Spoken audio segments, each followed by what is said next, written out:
Assalamualaikum dan salam sejahtera. Nama saya Wan Nur Syamira binti Wan Mazahan, semester 7, nombor matrik D2017107869.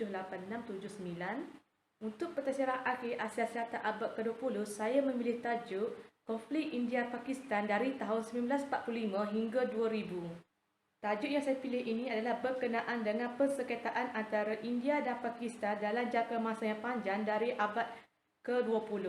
Oleh itu, saya akan menerangkan secara lebih lanjut berkenaan dengan konflik India-Pakistan. India dan Pakistan adalah dua negara berjiran di Asia Selatan yang pernah menjadi wilayah jajahan Inggeris. Inggeris menjajah India dalam bidang perdagangan yang dilakukan oleh English East India Company (EIC). Kekuasaan kolonial Inggeris di India menyebabkan munculnya kesedaran dalam kalangan masyarakat India. Salah satu kesan dari kesedaran tersebut munculnya Gerakan Kebangsaan India. Gerakan Kebangsaan India telah memberi kemerdekaan kepada India dan Pakistan iaitu 14 Ogos 1947 dan 15 Ogos 1947. Di India, Jawaharlal Nehru dilantik sebagai Perdana Menteri manakala Pakistan pula ialah Lim Quat Ali Khan. Perpisahan kedua negara ini kerana terdapat konflik keagamaan. Konflik tersebut merupakan salah satu faktor yang mengakibatkan munculnya negara baru iaitu Pakistan. Pecahan kedua negara ini telah menimbulkan konflik perebutan wilayah iaitu wilayah Kashmir. Kashmir merupakan wilayah yang terletak di bahagian India sebelah utara dan di bahagian sebelah barat dengan negara Pakistan yang terpisah wilayah Kargil. Masalah Kashmir bermula ketika masyarakat Muslim di India membangun negara sendiri iaitu Pakistan. Persoalan muncul terkait dengan wilayah Kashmir yang penduduknya majoriti masyarakat Muslim tetapi pemimpinnya adalah seorang Hindu. Harith Singh sebagai seorang pemimpin Kashmir mengutus untuk tidak bergabung dengan kedua negara itu tersebut dan ingin mencipta negara baru. Walau bagaimanapun, pada 27 Oktober 1947, Harith Singh menyatakan ingin bergabung dengan India tanpa persetujuan penduduknya. Hal ini membuatkan Pakistan dan penduduk Kashmir yang beragama Islam tidak menerima dengan keputusan beliau. Keputusan Harith Singh yang akhirnya menempatkan Kashmir sebagai wilayah sengketa tidak diselesaikan.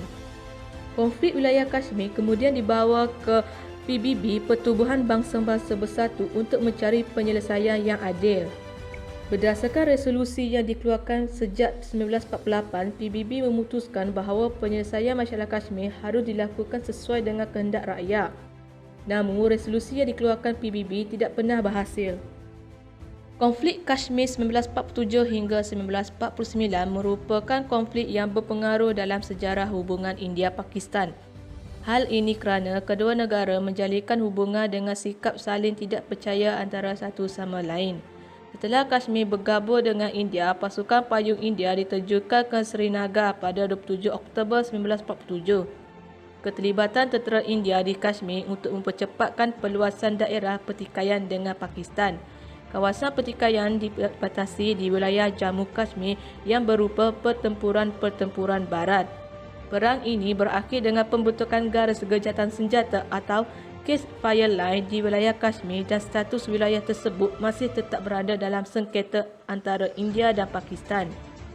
Pada dasarnya, garis batas tersebut membahagi dua wilayah Kashmir. Daerah sebelah timur iaitu Lembah Kashmir, Jammu dan Ladakh dijaga oleh pasukan India dan di sebelah barat iaitu Azad Kashmir diawasi oleh Pakistan. Perang India-Pakistan 1971. Konflik yang berlaku di antara India dan Pakistan bukan hanya bersandarkan kepada perebutan ke atas wilayah Kashmir tetapi juga berpunca daripada pergolakan politik dalaman Pakistan yang berlaku di antara tahun 1970 hingga 1971 dan kemudiannya membawa kepada pembentukan dan kemerdekaan sebuah negara yang dikenali sebagai Bangladesh. Kedua wilayah Pakistan Timur dan Pakistan Barat ini dipisahkan oleh India.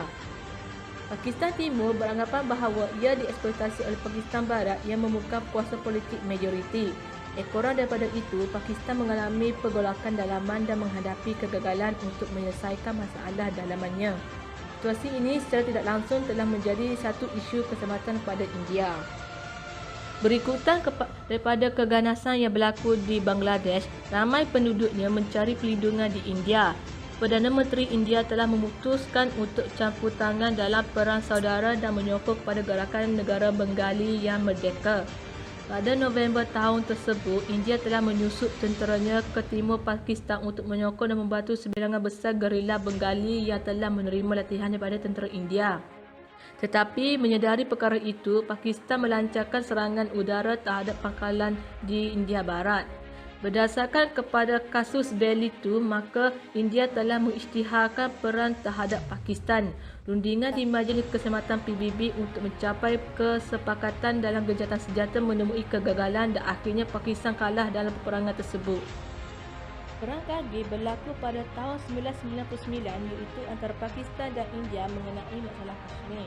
Perang ini berlaku disebabkan oleh pergerakan tentera Pakistan dan pemberontakan Kashmir ke dalam wilayah LOC milik India yang merupakan perbatasan de facto. Pakistan telah berjaya menguasai pos-pos penjagaan India di wilayah Kargil lalu menyebabkan pihak India untuk bertindak balas dengan menghantam 44 batalion tentera dan 60 pesawat tempur untuk memaksa pasukan tentera Pakistan dan Kashmir untuk berundur dari wilayah Kargil. Walau bagaimanapun, teknologi persenjataan negara India yang lebih kuat dan canggih telah berjaya menyebabkan Pakistan untuk menarik semua pasukan tenteranya dari wilayah Kargil dengan mengembalikan status quo dan kembali untuk menghormati pembahagian wilayah yang didasarkan pada LOC. Kesimpulannya, pertikaian sepadan India dan Pakistan melalui LOC yang membahagikan Kashmir adalah merupakan antara faktor ketidakstabilan utama di rantau Asia Selatan. Isu Kashmir telah mencetuskan peperangan berskala besar di antara pihak India dan Pakistan serta merupakan faktor utama di dalam nuklearisasi di rantau tersebut. LOC tersebut membenarkan setiap negara untuk mengekalkan kawalan ke atas wilayah pendudukan masing-masing dan ianya merupakan satu bentuk perjanjian sementara yang dikemukakan oleh pertubuhan bangsa-bangsa bersatu sehinggalah satu resolusi tetap dapat dicapai.